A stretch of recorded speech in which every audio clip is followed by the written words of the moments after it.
In today's episode, we're going to be talking about the why of challenge. And I have a very interesting guest for you. His name is Brandon James Mergard, and he is the CEO of Marshall Goldsmith Stakeholder-Centered Coaching. And if you look at him online and you see some of his videos, you're not going to be able to guess that his why is challenge, to challenge the status quo. But when you get to hear this interview, you're going to be sure that his why is challenge. I look forward to sharing him with you today.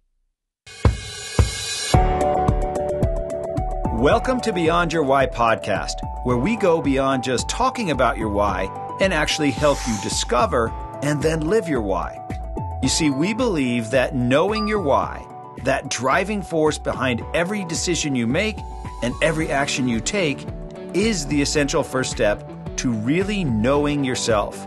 It allows you to move forward faster and have a bigger impact. If you're already a fan of the show, then you know that every week we talk about one of the 9 whys, and then we introduce you to somebody with that why so you can see how their why is played out in their life.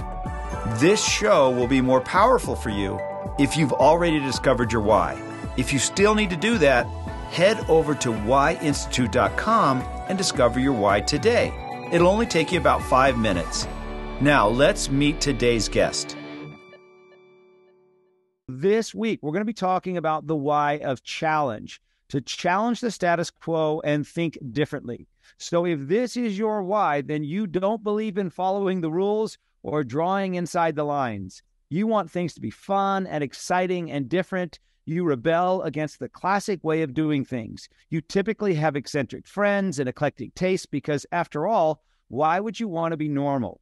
You love to be different, think different, and you aren't afraid to challenge virtually anyone or anything that is too conventional or typical for your tastes. Pushing the envelope comes naturally to you. So I have a fascinating guest for you today. His name is Brandon James Mergard. He is an internationally acclaimed business executive and leadership coach, currently serving as the CEO of Marshall Goldsmith's Stakeholder-Centered Coaching. Mergard has spent the past decade taking bold steps to drive business performance. Since its founding in 1987, Stakeholder-Centered Coaching has focused primarily on the U.S. market. In the early 2010s, Mergard was brought in to establish a sustainable international business arm in 18 months.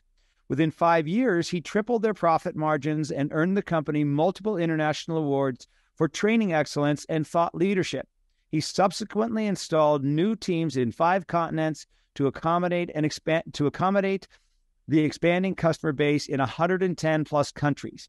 Beyond driving business performance, Mergard's unique contribution to the 5,000-person team is to establish an active community for coaches to connect, collaborate, and co-create. He does this through routine member gatherings to offer a shared vision of the future and plan community initiatives which are executed under the appointed local leadership. Brandon James Mergard was recently recognized in the top 200 power list of the biggest voices in leadership by Leaders Hum 2022 and is a published author with Worldwide Coaching Magazine. Brandon, welcome to the podcast. Thank you for having me on here, Gary. It's quite the honor. Well, that was a mouthful, and we're going to dive into that, okay? Yeah. So let's start now. Where are you right now? Where do you live currently? I am currently living in the Pacific Northwest. I'm just north of the Columbia River between Washington and Oregon. So it's the Portland metropolitan area. Portland, okay. And now is that where you grew up? No, I'm actually a bit of a desert rat. I was born in Phoenix in Mesa, Arizona, if any of you know where that is, Desert Samaritan Hospital. I spent maybe about 7 years there in Phoenix, just blistering away in the heat before we moved to Austin, Texas, when I must have been maybe 7 or 8. And it wasn't actually Austin. I've always been in metropolitan areas, but never in the metropolitan hub. So this was a small town called Pflugerville, Texas. Shout out to any of you if you know Pflugerville. I think the population was 700 when we moved there and was topping 50,000 or so when I moved out. Spent some time there. We my family stayed there. I went off to college and did college in California, in New York, Massachusetts, around Asia and in the UK. And have lived, I've lived in a lot of places. I've lived in vans as I spent many years as a touring musician, I'm sure we'll get into. Spent a decade living in Asia, running our APAC and EMEA offices. And, we wanted to live in a place that's just incredibly green and lush and outdoorsy and dog friendly and a great education system. So that landed us right here in Washington State, and we couldn't be happier. Awesome. Man, that's a lot of places to live, and non-typical, non-traditional, right? Typical. It's typical for me to be non-typical, yes. Yeah. So let's go back to, what were you like growing up? What were you like in high school? Perhaps I should have my parents or siblings on to answer that question. But I think atypical describes it just as well. If you wanted a physical snapshot, Gary, and I hope this doesn't scare anybody, but think about black on black on black with, loads of ball-bearing necklaces and black fingernails. Is very odd, but I've always been very positive and optimistic and happy. And so there was this very strange looking individual with an equally strange personality at two opposite sides of the spectrum. But that's what I was. I was always doing mischievous things. I was always pushing the envelope, but I also had incredible relationships with my teachers. They loved having me in their class. I was a great contributor as well as disruptor. And the notes that would typically get sent on my report cards would be things like, Brandon will fool around in class and distract everybody, and in the last few minutes finish all of his work and get an A+. But everyone else has homework now because they were playing with him. Or, Brandon doesn't do his homework, or he does it and forgets to bring it, but he has proficiency in all of the testing. And so I was always able to excel wherever I applied myself. But boy, I was applying myself in being the class clown and in being a distractor. Authority and rules and I have never really gotten along. Does that come as a surprise to you at all, given my YOS? Not at all. So let's, for those of you listening, Brandon's why is challenged, like we talked about. His how he does that is by making sense of the complex and challenging. And ultimately what he brings is mastery, depth, breadth, and detail. So that tells us, you just told us exactly that. You can think outside the box. You can imagine extraordinary. You can cause plenty of trouble. But how you do that is by making sense of it, figuring things out very quickly. And ultimately what you bring is a deep understanding. So you could get through those tests so quickly. So it fits right in. Mm-hmm. This is really good for me to hear personally, because for those of you that can't see Brandon, he is dressed like me in a black t-shirt, but very clean cut. In fact, most of our interactions, in fact, our early interactions, you were pretty stoic and not what you just described in any way. So when I saw that your why came up as challenge, immediately I was like, what I'm seeing is not what I should be seeing. But now that I hear this, I'm feeling a whole lot better. Yes, I saw myself.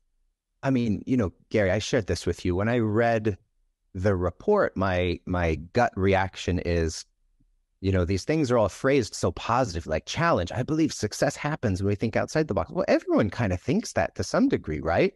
So I thought, no, yeah, exactly. My wife would be shaking her head so hard it might break her neck. Who is the epitome of rule follower. She's the absolute perfect antithesis in every positive way you can imagine. But I read it and I thought, any sufficiently motivated person could read into this and see, oh boy, I'm a really great individual and unique and look at all these things. So I was skeptical, but as I've kind of, peeled back the onion on myself and what is in the report and what, data you can cross-reference this, I'm just more and more influenced to really look at this and say, this is a strong sense. This creates a strong sense of identity to me, because it's not, hey, you're just you've always been kind of weird and the oddball. It actually says, you've always wanted to press the envelope intentionally because you think that there's success on the other side where other people don't want to go. So no, this has been hugely, hugely impactful for me to see that, and to, realize that this is descriptive of my life. Yeah, I wish my wife was here right now, because I might have mentioned this to you, that I'm married to somebody with the Y of challenge. So I'm very familiar with what it's like to be married to you. Your wife and I would have some great conversations. It's a tough world. Yeah, but the thing that my wife said about it was it gave her peace of mind, in that, you know what, I am okay. And in fact, I've got something really great to offer.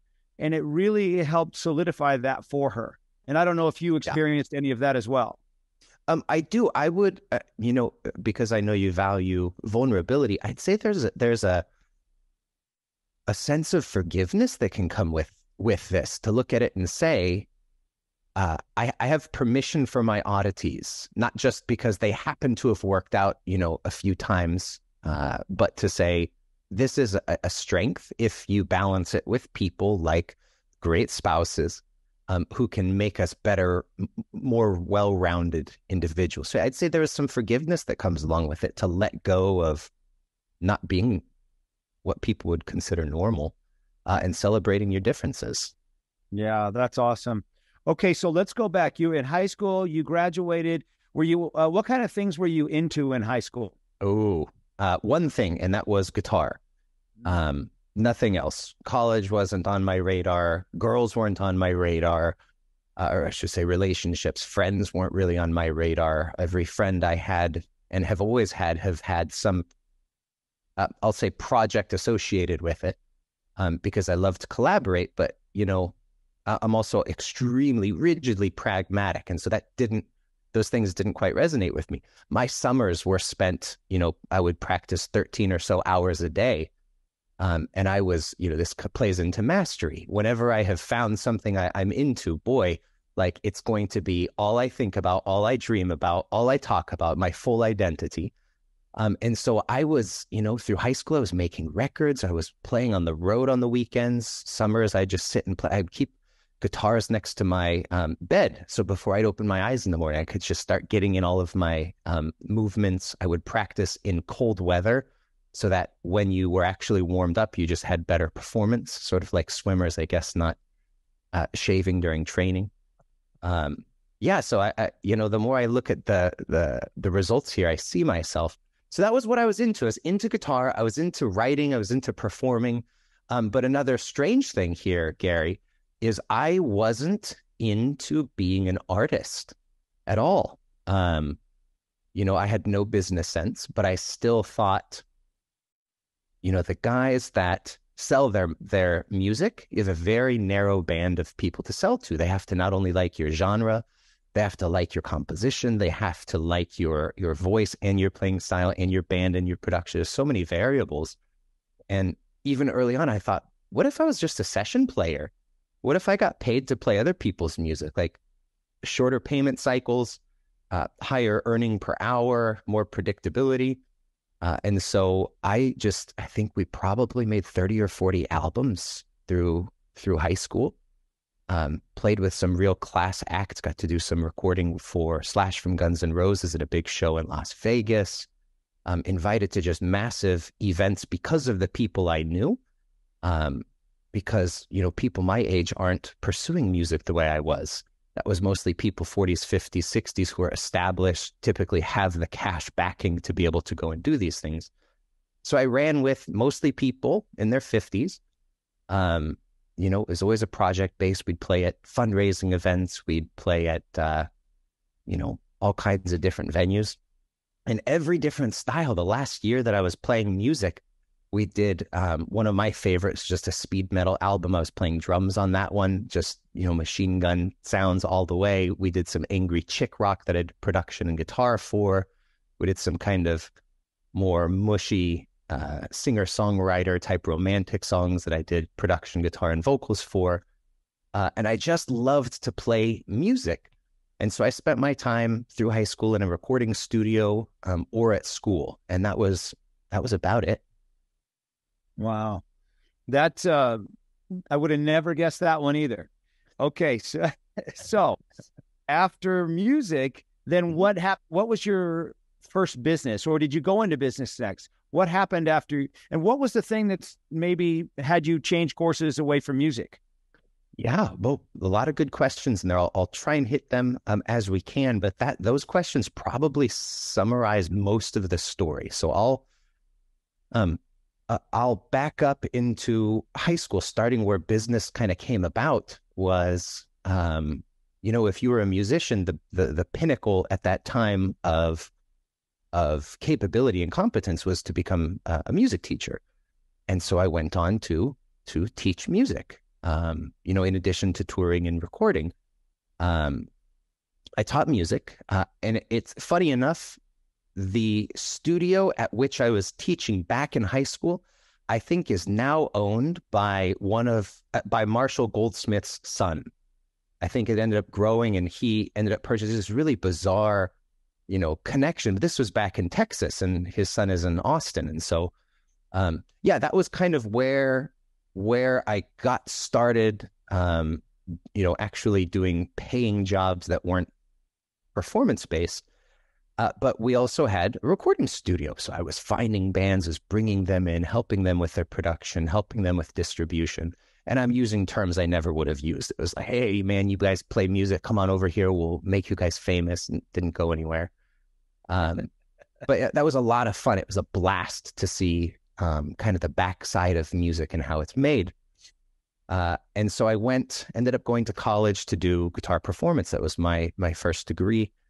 And I had a blast doing it. While I was there, we did all kinds of touring internationally. We did, I was playing with private groups doing Canada, Mexico, and the US. I was playing with other groups that went out and across Asia, which was my first time stepping foot over there. And that was it. I was going to make my life doing that. My income by the end of college was probably somewhere around $9,000 a month as a musician, a session musician. Again, very different from being an artist. I didn't have a product to sell. I just had a skill. And after having gone to Asia to tour, I fell in love with kimchi. Funny enough, that was the hooks that got me sunk. I came back. My school had a program with a college in Seoul, went back on scholarship to study language, culture, and cooking. While I was there, fell in love with kimchi again, fell in love with the people, made some great friends, and kind of set up some actual work for myself afterwards with the goal that I wanted to go back and work in media. This was at a time that foreigners didn't exist in media. I thought this is a great, great place. I'm about 190 centimeters and about 98 kilos. So I think that's 6'2" and some change and north of 220. I stand out. I'm a beacon anywhere I walk there. And so I thought this would play well over there. So while I'm finishing school, getting ready to go over to Korea, I fall in love with exercise. Went through a very ugly breakup, fell in love with exercise in the backside of that. And health became such a strong pillar of my life. As I was over there, being very fit, there's not many foreigners in the gym and there's not that many fit people in the gym. It was largely people, let's say 65 and older in the gyms there, which is very encouraging. But so I made some connections there. I eventually went on to do some fitness modeling there. If you bought a 2013, I believe it was the 2013 Samsung Smart TV series, I was teaching their fitness channel.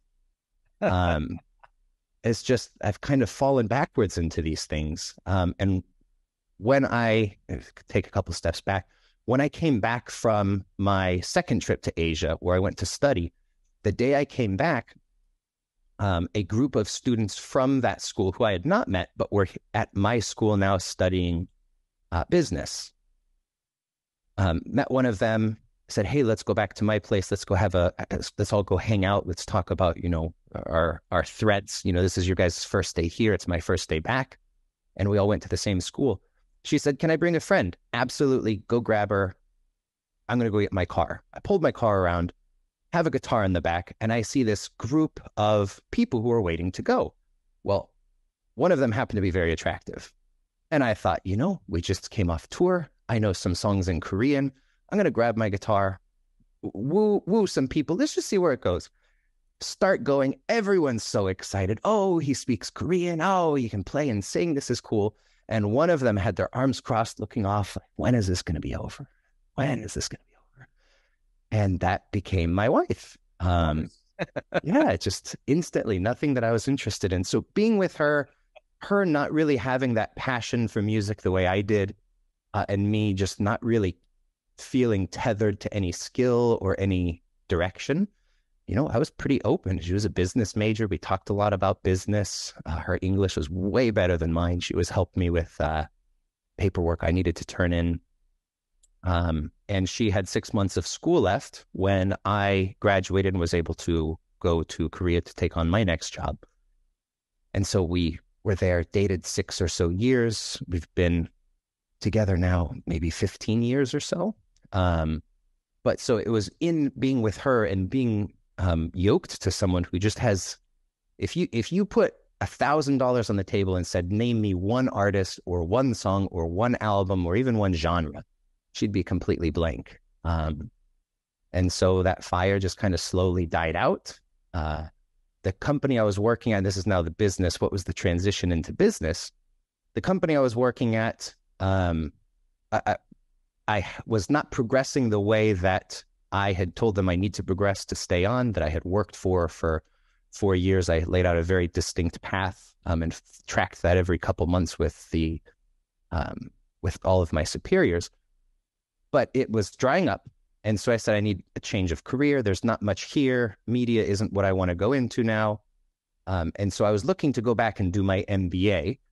I'll pin this and come back. But I ultimately wound up finding a position with stakeholder-centered coaching where I'm working now. And that was my stepping stone into business. A couple of years there, I fell in love with it. It's like playing a big game where being a challenging thinker is rewarded handsomely if you can execute well and with the right people. So I went on to do my MBA. Once I got a taste of that life, I had to go on and do my doctorate in business and finished that a couple of years ago. And just, there's the threads of mastery, the threads of making sense through academia and understanding how theory and practice intertwine and contradict at times, and challenging with more knowledge to be able to say, what if we did this different? That's kind of the story of how I got to where I am. It's backwards. It's falling forward at best. It's not planned, but here we are. And, now I'm sitting here with you. What a treat.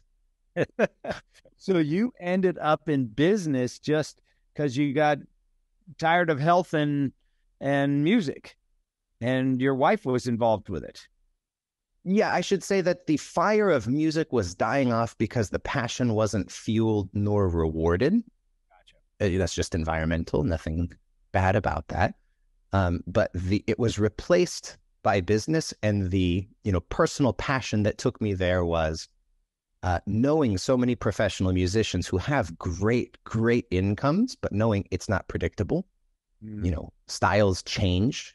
Bands that are on top of the world today can be gone tomorrow. And I didn't like how fickle that was.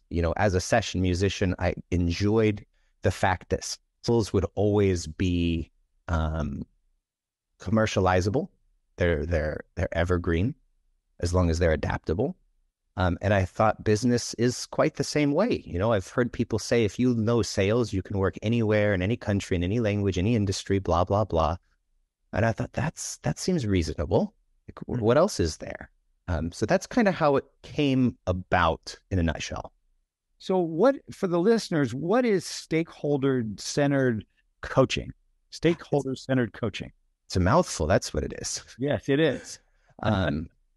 Stakeholder-centered coaching is the coaching methodology that was derived by Marshall Goldsmith, who has won every industry award for leadership thinking, business thinking, human resource, capital development, leadership development, and so forth. So What is stakeholder-centered coaching? It's a framework for leadership development, and I would actually call it stakeholder-centered. What we do right now is coaching, which is we deliver coaching services and we train coaches. But stakeholder-centered leadership, we'll say, is a simple process of picking what you want to get better at, identifying the people who hold a stake in your performance in that particular skill, and then asking them, how do I show you that I'm better at this? Okay, so if I want to, let's say that I was a professional podcast guest, which I'm not, I might come to people and say, how do I be, to the listeners and say, how do I be a better guest? How do I do a better job at, presenting this information? I'd listen, I'd say, thank you. I'd make a little action plan, and then I'd share it. Hey, here's what you can expect from me differently moving forward. Hey, Gary, this is the behaviors I want to have in this interview. If you see them at the end of the conversation, I'll ask you if you saw them. If you did, let me know. If you didn't, let me know, and let me know how I can do it better next time. So it's phenomenally simple. There's more nuance to it than that, but that's the gist. And then we were able to use changes in perceived leadership effectiveness. In this case, am I a better leader according to the people who follow me or whom I lead? In this case, I'd say, Gary, at the end of this conversation, I want to ask you on a -3 to +3, how much better did I do this time than last time? Or how much better did I do at this particular behavior I said I'm going to show you? And so when we ask that question of stakeholders, we get a rich composite of the perception of a leader and how it changes over time in particular behaviors that are important to the leader, important to the stakeholder, and important to the organization. So it's phenomenally powerful, empirically grounded, and it's largely what I've committed most of my professional career, and certainly the rest of it moving forward, to improving. So simple, but not easy. Exactly. Yeah. So you got into, did you start working? When did you start getting into working with Marshall Goldsmith? I remember you said that, but how long ago was that? Yeah, it would have been, May 26th, 2014. May 26, 2014. If any of you know the Korean working ethos, my last day at my previous job was about 10 p.m. on Sunday, the 25th. And my first day at the new job was about 7 a.m. on the 26th. So, it just walked from one door to the next. And yeah, there we are. That is amazing to me that you know that. I cannot remember dates for the life of me. And you know the time and day and year, which, are you pretty good at that? Have you always been good at remembering those types of things? No, not at all. I can retain information like nobody's business, but boy, I wish I had control over which information stayed and which information didn't. It happens to be one of those dates that stuck with me. So why did you pick Marshall Goldsmith? Yeah, it was backwards, just like everything else, Gary. Yeah, so I'll share this. It won't surprise you how kind of convoluted it all became. When I started at my previous job, I told them within 4 years I wanted to reach this very particular position, leadership position, which is, achievable in 2, if you're slow. So every year I followed up on this. What do I need to do to be there? How am I doing? Give me some feedback. And this is very bizarre for them because they have had very high turnover, fairly flat organization. And so, they didn't really know what to do with it, but they kept giving me opportunities. I kept doing well at the things that they were giving me. My scores in all of my performance measures were always number 1 or number 2 on a quarterly basis. And so there's no reason not to have it, but in this particular organization, promotions and everything else was seniority driven. And that's also very particular of the Korean business culture. And there was someone here who was there for a couple months longer than I was. He's like, well, we can't give you this promotion. It's like, this guy is consistently at the very bottom of all of these scores. Like, how are you going to sandbag me for that? So, okay, it's your business, do what you want, but don't count me in it in the future. And that was where, I had some tough choices to make. I'm with with my girlfriend at that time for maybe 4 years, maybe 3 years. And it's unlikely I'm going to find another progressive job in Korea. So I'm looking for grad school as a transition point, doing the MBA. I applied to 77 or so jobs, custom cover letters, specifically written resumes for each one. I heard back from maybe 5 of them saying, yeah, thanks, no thanks. It was a bit dire. I was playing in a band at the time, and one of the singer's spouse became my first manager. So they weren't hiring, they didn't have a position, but he told her, hey, this guy has the work ethic. He doesn't come pre-programmed with the knowledge of this domain, but he's a fast learner and he works pretty hard. So, okay, we'll give him an interview. Went in and interviewed, went very well. And they ultimately said, we don't have a position. We don't have a role. We don't have a job description. We don't even have a computer or an office. So kind of sit at this conference table and ask people questions and, you'll figure something out. Ooh. So I picked up whatever the lowest performing area was, some of the softwares they were making huge donations to and not using, and just kind of worked them out. And I consistently did this. I audited, improved. And that was kind of what set the staircase up for me working with stakeholder-centered coaching. The transition was with the band I was with, did a few rounds of interviews, and ultimately brought in to work with the company almost in an administrative role, I suppose, but certainly not a prestigious one. But I jumped in head first and I just tried to make sense of it and figured it out and had a good time doing it. So that was 9 years ago that you started with Marshall Goldsmith. Yeah. And how long did it take you to want to be part of the company, move in to the types of roles that you have now? Yeah. I have always been attracted to progression, an upward trajectory. So the types of roles that I'm in, the types of roles that attract me are less about titles or, I'd say it has more to do with influence and leadership. I was always interested in leadership. I have such a background in leading volunteer teams, and the depths of leadership required to lead volunteers is vastly different than the depth of leadership needed to lead people where you have quantitative leverage over, whether that's pay or benefits or career path. And so, let's say within the first 18 months or so, I was pretty hooked. I was hooked because if I spent a couple hours doing something that I really enjoyed doing, that translated to commercial value pretty quickly. And over time, I saw that commercial value translated into quality of life improvements for customers. I saw how, family is deeply important to me. I saw how what we did changed families. Yeah, it changes boardrooms, but it also changes the father that goes home at the end of the day. And when he's less fed up with everyone around him, he interacts differently with his kids, with his wife. The female high-flying executive who wants to pull her hair out at the end of the day, you send that person home with their family, there's not great interactions. And I found that when we made people better leaders at work, they went home to have better family lives in general.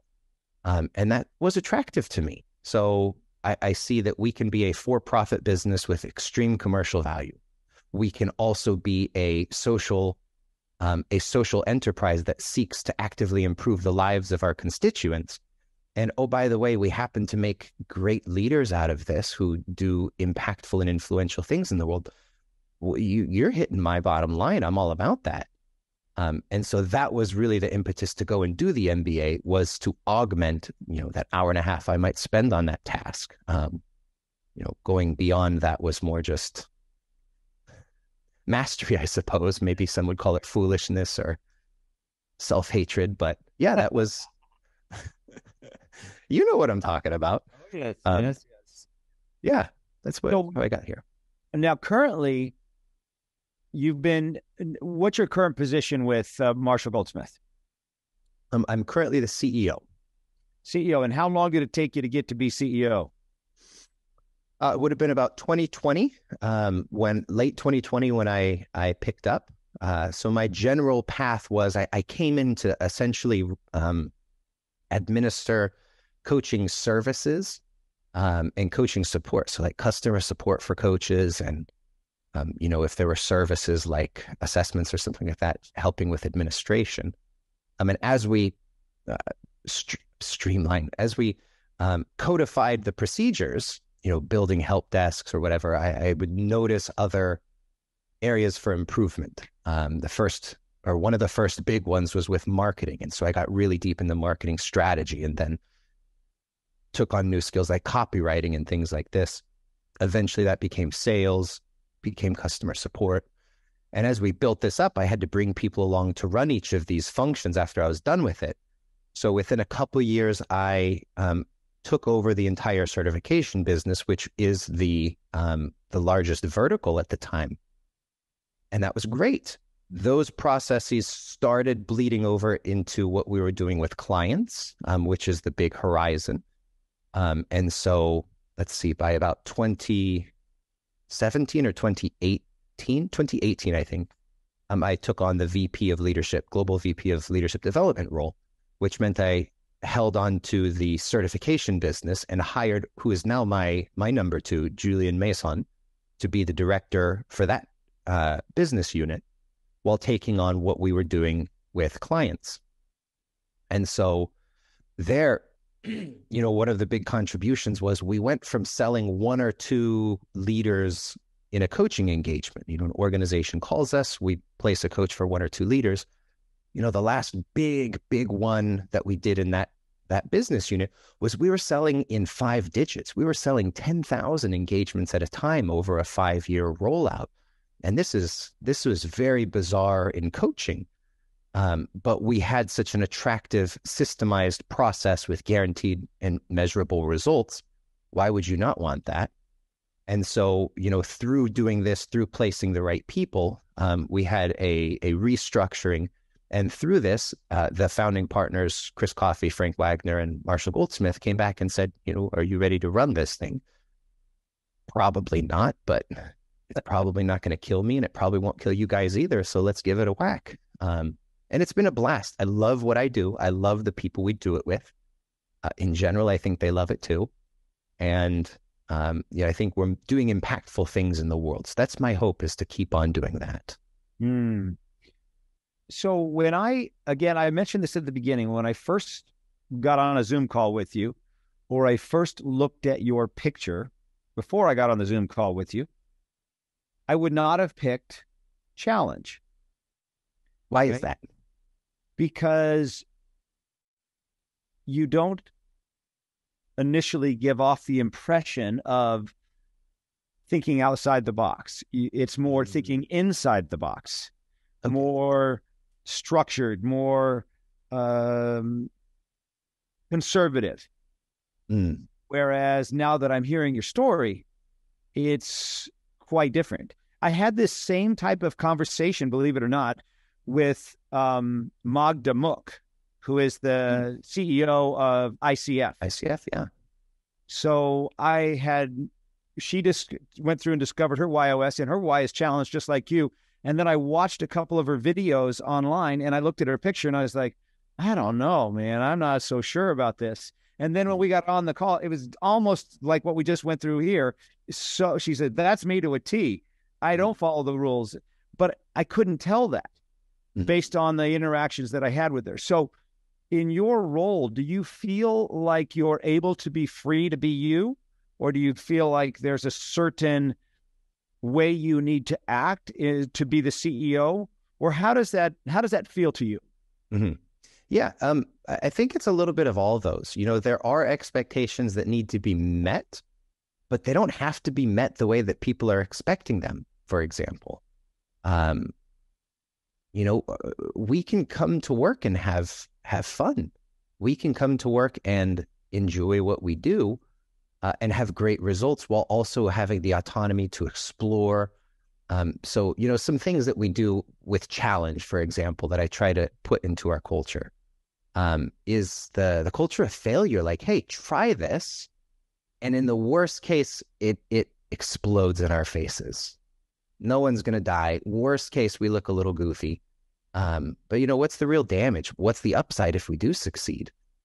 And I think coaching is such, we're moving from this place of being so embryonic and fragmented, where cohesion is starting to take place, and you're starting to have, big entrants with AI and big entrants with platforms that will shake up the game.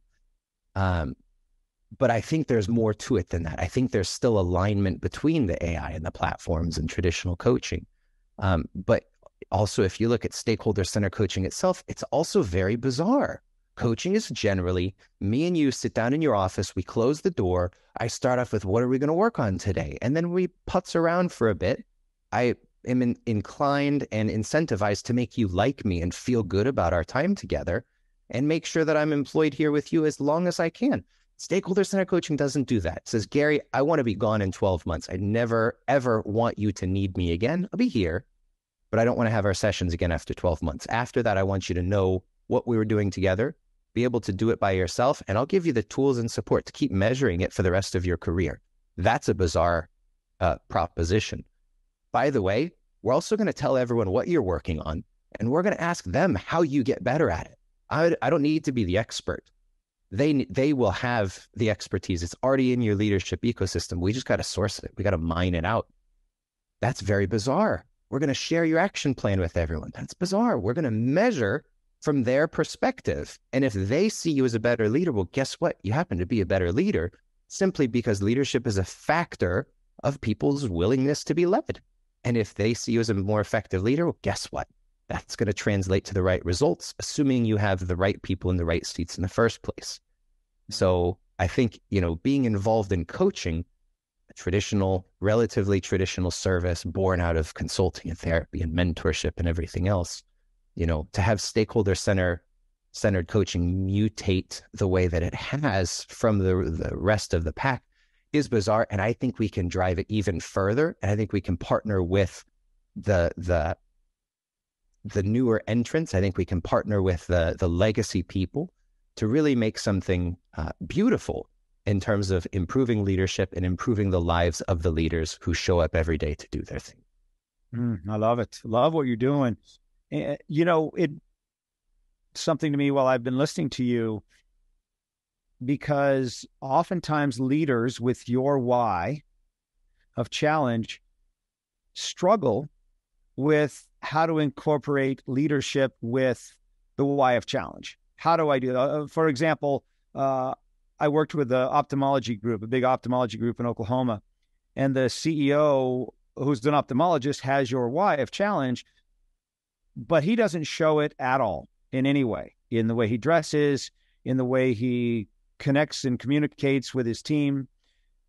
But it came up when we worked with the leadership team, and they all knew what challenge was, and they knew that their leader now has the why of challenge.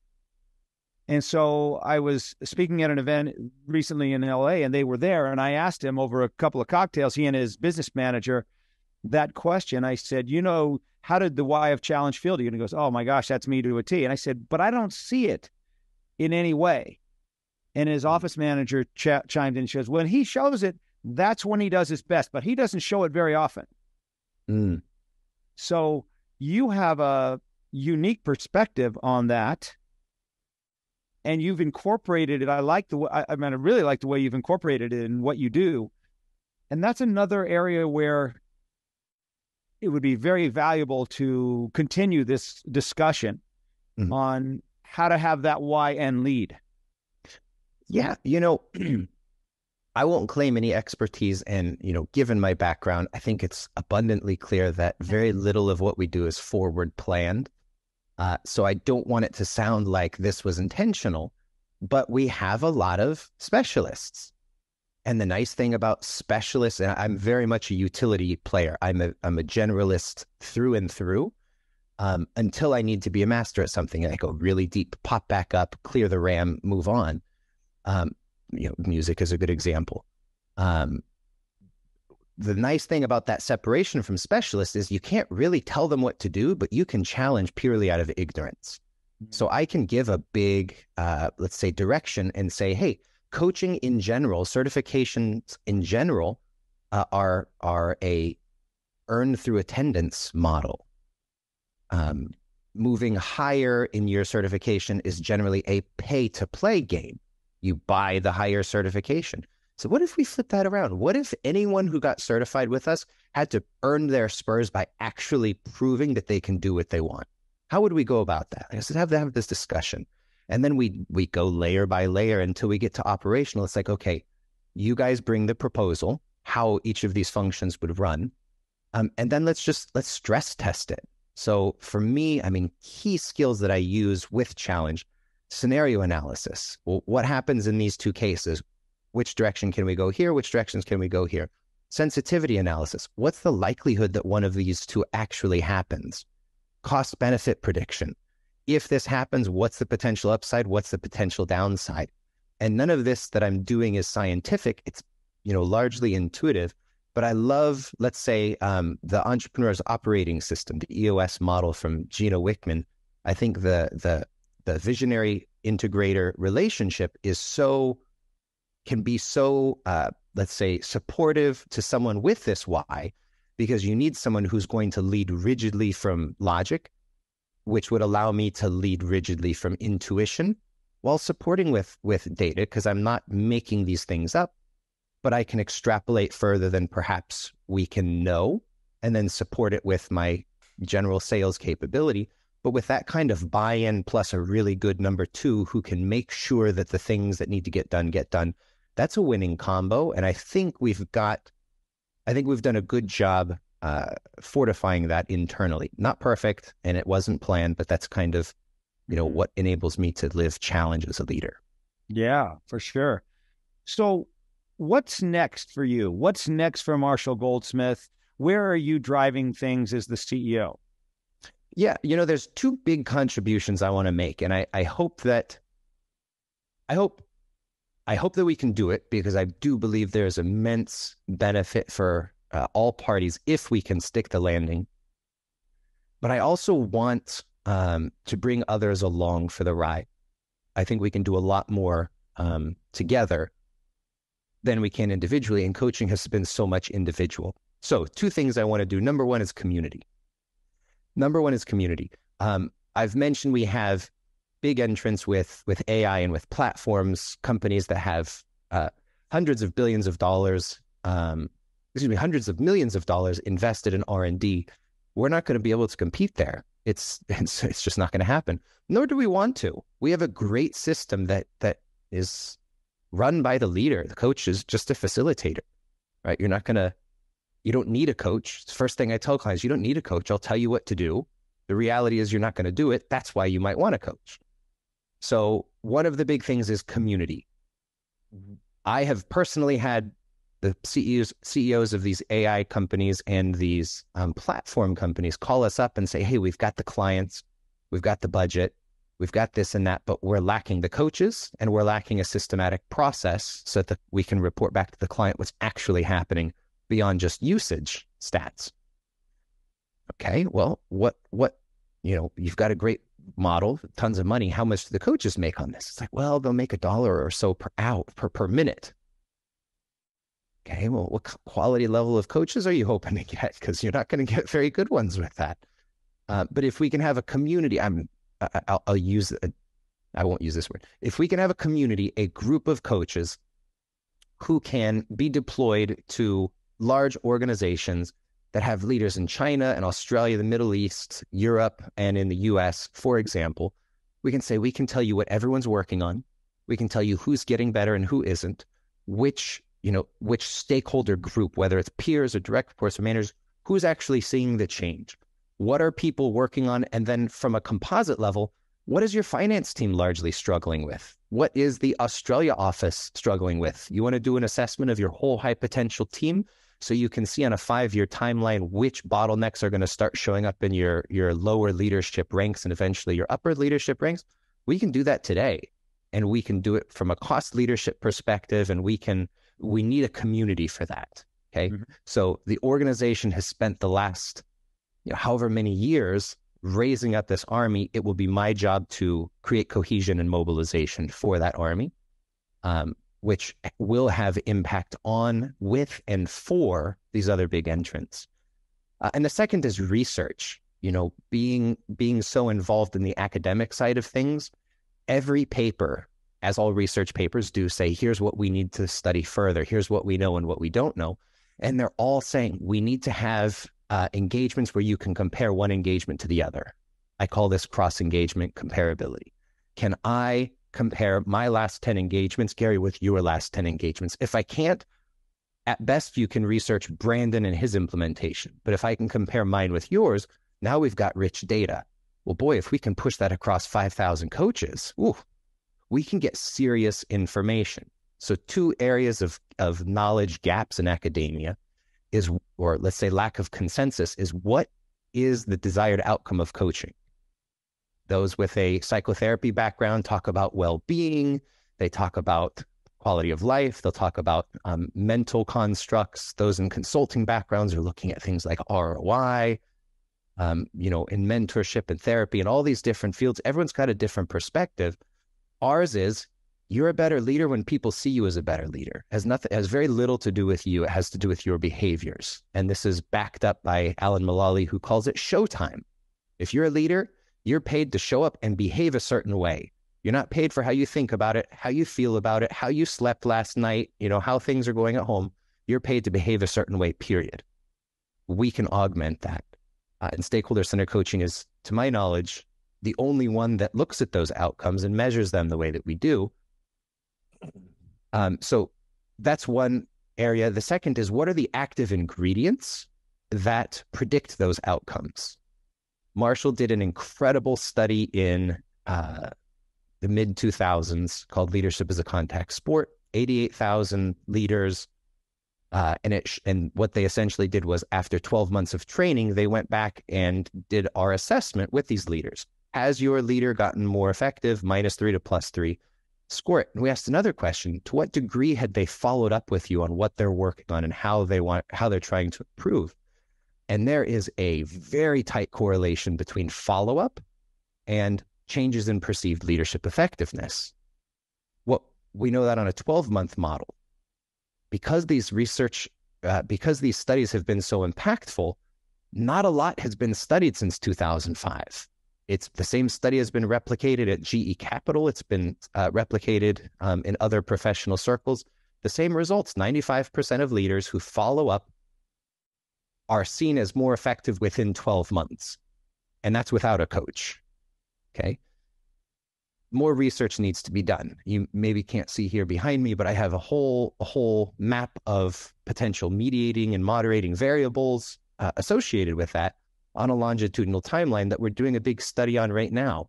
So the second big area I want to contribute is research. I want to create a community of people ready to be mobilized, work together, connection, co-creation, collaboration, and then a research community that's going to take the rich data that we have, millions and millions of data points, extract it, extrapolate it, work with Marshall to produce more books and intelligence on this, and then make all of that free. Because if we sit on it, maybe we get better, but there's a lot of leaders out there who aren't going to get better because we're holding on to it. So research and community, that's our future directions. I love that. So last question for you, Brandon. What's the best piece of advice that you've ever been given or that you ever gave? That's a really good question, Gary. I'll give you a serious yet somewhat funny answer. That's okay. That's okay. Boy, I remember my mom saying that to me, whether I fell down and skinned my knee, bombed a presentation at school, a friend was mean to me. It's like, so what? Like, it's okay. Get up, keep going. It doesn't matter how many times you get knocked down. It's how many times you get up, something to that effect. So that's okay. That's what I always have in mind. That's what I'll tell you what, Gary, honestly, if you could watch my son, my 3-year-old boy, spitting image of me, absolutely challenging everything. And I'm constantly saying, oh, we'll figure this out. There's a different way that we could go about that. Or when I say that's okay, he just kind of gets it, like, Okay, keep on playing then. You have some peace Yeah, of mind. yeah, that's okay. Be different. That's okay. Get hurt. That's okay. Fail. That's okay. Whatever it is. I love that. That's great. I'm going to tell that one to my wife. Um, so, Brandon, thank you so much for being here today. If there's people that are listening and they want to connect with you, follow you, connect with Marshall Goldsmith, the stakeholder, what's the best way for them to get a hold of you? Sure. I'd say connect to me on LinkedIn. You pop to LinkedIn, Brandon Mergard, Mergard. You'll find me. I'm one of the only ones. Also, if you type in Marshall Goldsmith, I'll probably come up as well.